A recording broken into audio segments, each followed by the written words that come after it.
All right, let's jump right into episode 2.3 of The Explainer. We're talking exhaust shielding and monitoring, or basically, how the ECM prevents a total engine meltdown. Look, when you're dealing with mission-critical power generation, we're talking sustained full load to keep places like data centers or hospitals completely online. You are generating just an unbelievable amount of heat. The C175 is a quad-turbocharged beast, so its turbos are operating in one of the most violent environments you can imagine. Now, turbocharger metallurgy is incredibly advanced, right? But it absolutely has a breaking point, and honestly, it's a lot closer than you'd think. So what actually stops the C175 from cooking its own turbos when exhaust temperatures inevitably spike? And more importantly, how does the engine protect itself without just triggering a massive shutdown and crashing the whole generator right off the bus? Well, to answer that, we really need to understand the absolute limit, which is 750 degrees Celsius. That's roughly 1,382 degrees Fahrenheit for those keeping track. This number right here is the hard engine shutdown value for the turbine inlet temperature on the C175. Because if left unchecked at this heat, the metals will literally physically degrade, deform, and eventually fail catastrophically. The engine actually shuts itself down to prevent melting itself from the inside out, but, hitting a hard shutdown is the absolute worst-case scenario. We want to avoid hitting 750 degrees entirely. Now, what's fascinating is how we tackle this problem on a purely physical level first.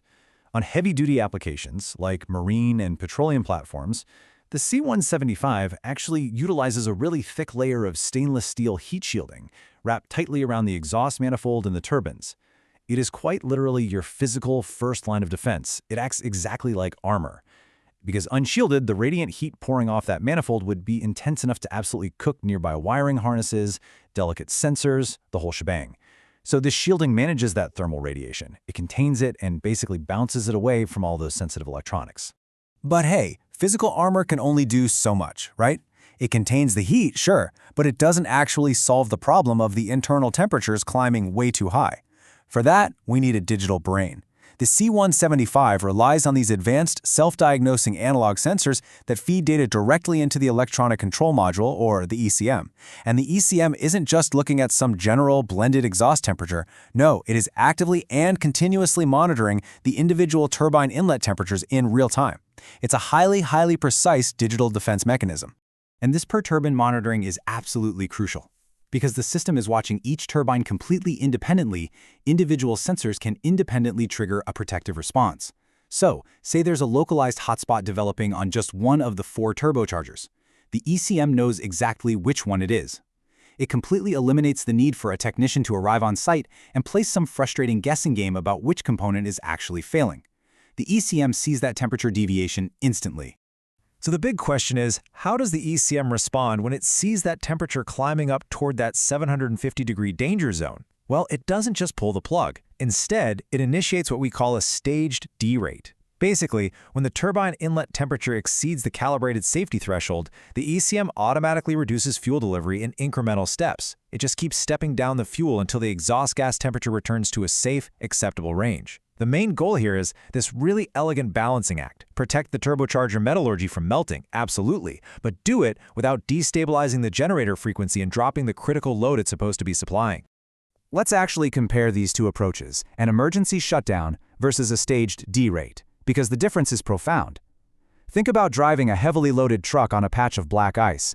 An emergency shutdown, that's like panicking and just slamming your foot on the brake pedal. You stop delivering power, sure, but you cause a massive skid. You completely lose control. And in the power generation world, that means you drop your critical loads and plunge a facility into darkness. A staged derate, though, is like gently pumping the brakes. You're still slowing the vehicle down to a safe limit, but you are maintaining absolute stability and traction the whole time. You keep the electrical output stable enough that the connected systems barely even notice the engine is actively protecting itself. Mathematically, this derate logic is super precise. Down at 675 degrees Celsius, there's a 0% derate. Everything is operating perfectly. But as that temperature begins to climb past 675, moving ominously toward that hard shutdown line at 750, the ECM does not wait around. It actively calculates the risk and commands proportional power reductions. The hotter it gets, the steeper that fuel reduction becomes, actively fighting the rising temperature in real time. Let's walk through the exact step-by-step logic of that gentle braking system. Step 1. The temperature sensor flags that the safety threshold has been exceeded. Step 2. The ECM instantly cuts fuel delivery by a flat 5%. Step 3. The ECM pauses for a second and reevaluates the temperature. It asks, did that 5% cut work? Step 4. If the temperature is still too high, the whole cycle repeats. Another 5% is cut.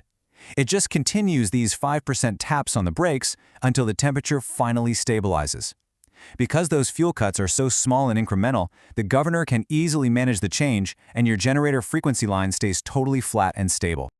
And this brings us to a massive shift in mindset for anyone operating or maintaining these units. Stage D-rate isn't a failure mode. I'll say that again. It is not a failure mode. It's the system working exactly as designed. You know, too often technicians will look at an engine control panel, see a D-rate event logged, and immediately assume something is broken, or complain that it's a nuisance alarm getting in the way of full power. We really need to recontextualize this. That D-rate event is a highly coordinated, incredibly fast protective mechanism.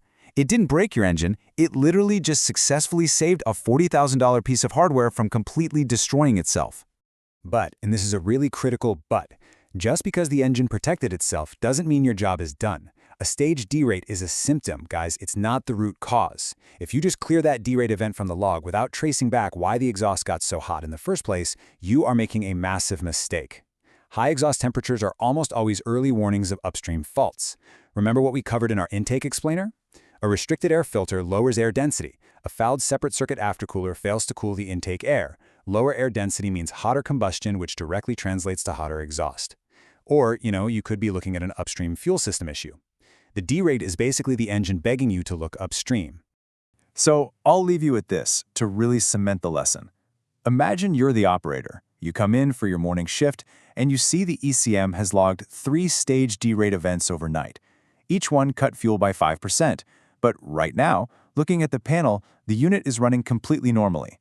Do you just clear the log because the engine is fine now, or do you trace the fault? The answer is absolutely, you trace it. 3 events in one night is a pattern. It means a fault is actively developing, and next time a gentle 5% tap on the brakes might not be enough. Investigating these patterns is exactly how you prevent a catastrophic failure down the line. And hey, speaking of tracing fuel system faults, that perfectly tees up our next explainer, where we'll dive into the incredible engineering of the high-pressure common rail. Keep learning, stay focused, and I'll catch you in the next explainer.